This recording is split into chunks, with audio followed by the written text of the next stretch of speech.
'n konstante horisontale krag F word op 'n houer wat in rus op 'n horisontale wrywinglose oppervlak is toegepas. Watter een van die volgende stellings oor krag F is korrek? Krag F sal veroorsaak dat die houer teen A konstante versnelling, B konstante snelheid, C konstante kinetiese energie of D konstante momentum beweeg. Die korrekte antwoord is A konstante versnelling.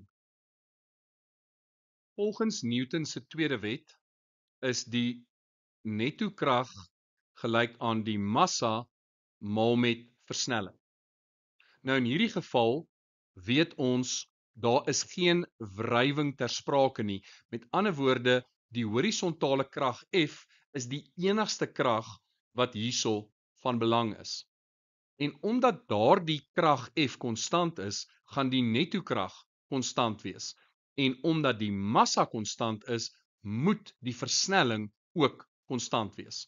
So in hierdie geval gaan die houer aanhoudend teen 'n konstante versnelling beweeg. So A is die korrekte antwoord. Die houer sal al hoe vinniger en al hoe vinniger vorentoe beweeg.